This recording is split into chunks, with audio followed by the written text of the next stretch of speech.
Power over Ethernet, or PoE, is an awesome technology, but you need to do a little planning before you implement it in your home network. The reason for this is that there are 3 different versions of PoE, and you need to make sure you're using the right one in order for your PoE devices to work properly. So what are the different versions of PoE? Well, easily enough, the different versions are PoE, PoE Plus, and PoE++. Each of these versions maps to an official standard, and the difference between these different versions is that with different standards, there is a different maximum power that the devices of that standard can require. As you can see here, the higher the PoE standard, the more maximum power that the PoE devices can require. So as you move up to higher PoE levels, you're moving up to more complex devices that have more requirements when it comes to the power in order to keep them running. If the PoE devices are simple, like the voice over IP phones that you see in offices, or their stationary security cameras, you can get away with the PoE standard for those devices.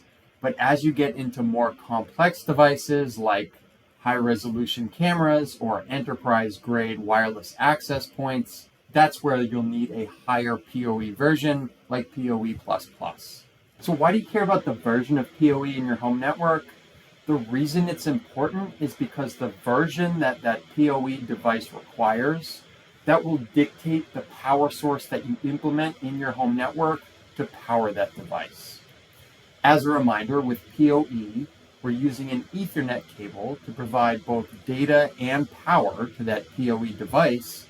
But the trouble here is that the router in your home network, it's not meant to serve as a power source. So in other words, you can't take a PoE device, connect it to your router with an Ethernet cable, and then that PoE device will be powered on. And that's simply because your router was never made to do that. So what you have to do, you have to add some other source of power that will power on and keep that PoE device functioning in your home network. The 2 options you have for power sources when it comes to PoE is you can implement a PoE injector, such as this device, or you can implement a PoE switch. With these 2 devices, they have multiple versions. As you might guess, they have a PoE version, a PoE Plus version, and a PoE++ version. And what you need to do is you need to make sure the power source that you're using matches the PoE level of the PoE device that you're implementing. So if you have a PoE Plus device, you need to make sure whichever one of these devices you choose is a PoE Plus rated device as well.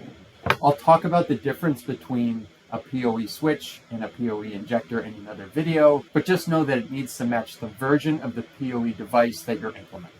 If you've already implemented PoE in your home network, I'd love to see in the comment section if you're using a PoE injector or a PoE switch, and I'd also love to hear what version of PoE you're using. So how do you determine what version of PoE you need in your home network? Well, as I previously referred to, you need to start with your PoE devices and work backwards from there. The specifications of the PoE device will tell you what version or how much power it needs, and from there you can go and then decide if you need a switch or an injector and what version of PoE those devices need to be as well.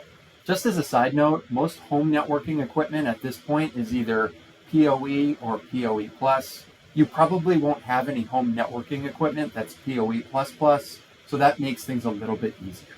If you already have a PoE device and you're not sure what version of PoE it needs, you can look up the technical specifications for the device. For example, in my basement, I have security cameras. I've since thrown out the packaging, but I took a picture of the informational sticker where it gives me both the make and model of that device. I could then take the make and model of the device, look it up online and find the technical specifications for the device, and I can see that the power draw is less than 8 watts for the security camera. Referring back to the table that I presented earlier, because I know the device uses less than 8 watts of power, I know it fits under the PoE specification, and as a result, I can get a PoE switch or PoE injector from my home network. I don't need to buy any PoE Plus devices. One word of note here is that if you have multiple PoE devices that you would like to provide power to, and you plan on doing so with a PoE switch, you need to make sure that the PoE switch can provide enough power for all of those devices. On the box itself, it will usually give you a PoE budget.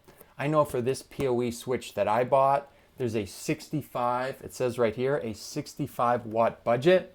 So in other words, if you have 4 devices that each require 15 watts of power, you're fine because that total wattage is less than 60.